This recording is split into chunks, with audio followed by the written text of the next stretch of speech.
Di pesisir utara Jawa, pada sebuah masa di mana semuanya sedang berubah, muncul satu tokoh yang sangat unik. Dia seolah berdiri di antara dua dunia. Namanya Raden Fatah, pendiri Kesultanan Demak. Kisahnya ini, wah, campuran antara fakta sejarah dan legenda yang syarat makna. Oke, ini dia pertanyaan besarnya. Siapa sih Raden Fatah ini sebenarnya? Apakah dia seorang pangeran Majapahit yang memberontak? Atau seorang ulama yang kemudian jadi raja? Atau mungkin dia adalah simbol dari sebuah zaman yang lahir kembali dalam wujud yang benar-benar baru? Nah, misteri inilah yang akan coba kita bedah bareng-bareng. Gini, untuk memahami Raden Fatah, kita harus melihatnya dari dua sisi yang berbeda. Di satu sisi, ada fakta sejarah yang tercatat. Dia adalah Sultan pertama Demak. Titik. Tapi di sisi lain, ada legenda Jawa yang menempatkannya sebagai jembatan simbolis antara era Hindu-Buddha dan era Islam. Dan percaya deh, keduanya ini sama-sama penting untuk mengerti betapa besar pengaruhnya. Ini dia peta perjalanan kita kali ini. Kita akan mulai dengan memahami dunianya, lalu menelusuri asal-usulnya yang unik, melihat bagaimana dia membangun kerajaannya, gaya kepemimpinannya seperti apa, dan akhirnya warisan abadi apa yang dia tinggalkan untuk kita semua. Oke, kita masuk babak pertama, Sultan Dua Dunia. Untuk bisa mengerti seorang tokoh, kita harus paham dulu panggung tempat dia tampil itu seperti apa. Coba deh bayangin suasana Jawa di akhir abad ke-15. Imperium besar Majapahit dengan semua kejayaannya pelan-pelan mulai meredup. Tapi, di saat yang sama, di kota-kota pelabuhan di pesisir utara, ada sebuah denyut baru yang mulai terasa. Para pedagang muslim datang membawa bukan cuma barang dagangan, tapi juga sebuah keyakinan baru yang perlahan-lahan mengakar kuat. Nah, di tengah-tengah perubahan besar inilah Raden Fatah muncul. Dia bukan sekedar tokoh biasa, dia itu seperti sebuah metafora hidup. Sebuah jembatan yang menghubungkan masa lalu Jawa yang agung dengan masa depannya yang sama sekali baru. Dia berdiri dengan satu kaki di warisan Majapahit dan satu kaki lainnya di jalan Islam. Kita lanjut ke babak 2. Darah Majapahit, Jalan Islam. Disinilah kita masuk ke bagian yang paling misterius sekaligus legendaris dari hidupnya. Jadi menurut babat-babat Jawa, Raden Fatah ini bukan orang sembarangan.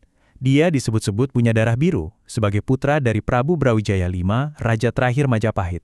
Legenda ini penting banget loh. Kenapa? Karena ini memberinya legitimasi di mata masyarakat Jawa saat itu. Dia bukan orang asing, tapi bagian dari dinasti yang sudah berkuasa. Tapi poin krusialnya itu ini, warisan darahnya mungkin penting, tapi jalan hidup yang dia pilih itu jauh lebih menentukan. Dia tidak dibesarkan di istana Majapahit yang megah, melainkan dididik dalam lingkungan Islam oleh salah satu ulama terbesar saat itu, Sunan Ampel. Jadi bisa dibayangkan ya, di dalam dirinya kebijaksanaan politik ala Majapahit bertemu dengan kedalaman spiritual Islam. Lalu gimana perpaduan unik ini bisa membentuk sebuah kerajaan baru? Nah, kita masuk babak 3. Demak, lahir dari dakwah. Hal yang paling luar biasa dari berdirinya Demak adalah prosesnya. Kerajaan ini tuh nggak didirikan lewat pertumpahan darah melawan Majapahit. Kelahirannya lebih mirip sebuah gerakan moral dan spiritual yang digerakkan oleh kesepakatan dan iman bersama. Ada 3 pilar utama yang menopang berdirinya Demak. Pertama, dan ini yang paling penting, adalah dukungan penuh dari Wali Songo, para penyebar Islam legendaris di Jawa. Kedua, kekuatannya bukan pada jumlah tentara, tapi pada otoritas moral dan religius. Dan yang ketiga, para penguasa di wilayah pesisir sepakat untuk bersatu di bawah sebuah kepemimpinan yang baru ini. Dan ini semua digambarkan dengan sangat cemerlang oleh jantung spiritual Demak, Masjid Agungnya. Salah satu tiang utamanya, yang kita kenal sebagai Saka Tatal, konon dibuat dari kumpulan serpihan kayu yang disatukan oleh Sunan Kalijaga. Ini adalah simbol yang luar biasa kuat kan? Artinya, kekuatan Demak itu datang dari persatuan berbagai elemen yang berbeda. Gaya kepemimpinan seperti apa yang lahir dari proses unik ini? Mari kita lihat di babak 4, Sultan Pembuka Jalan. Raden Fatah adalah tipe pemimpin yang berbeda. Dia tidak memerintah dari singgasana emas yang terisolasi. Dia mengutamakan musyawarah dengan para wali dan adipati.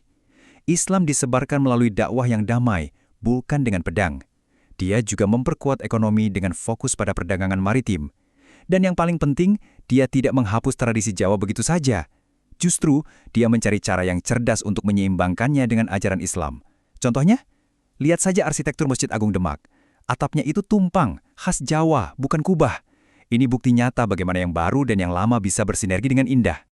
Jadi, warisannya bukanlah wilayah taklukan yang luas, atau istana yang megah, bukan itu. Warisannya adalah sebuah jalan baru. Jalan bagi Islam untuk tumbuh subur di tanah Jawa, jalan bagi model kepemimpinan yang lebih kolektif, dan jalan bagi sebuah peradaban baru yang akan mendominasi pulau ini selama berabad-abad ke depan. Lalu, apa warisan abadi dari semua ini? Kita tiba di babak terakhir, jejak abadi Sang Sultan. Memang, setelah Raden Fatah wafat, Demak mengalami konflik internal dan akhirnya runtuh. Tapi jangan salah, ini bukan akhir dari ceritanya. Runtuhnya Demak justru menjadi titik awal bagi kerajaan-kerajaan Islam Jawa selanjutnya, seperti Pajang dan Mataram Islam. Dia itu seperti sudah menanam benih yang terus tumbuh, jauh melampaui usianya. Hingga hari ini, jejaknya masih bisa kita rasakan. Masjid Agung Demak masih berdiri kokoh sebagai saksi sejarah. Seluruh narasi tentang bagaimana Islam menjadi bagian tak terpisahkan dari Jawa itu berakar pada masanya. Kultur religius di sepanjang pantai utara Jawa adalah warisan langsungnya.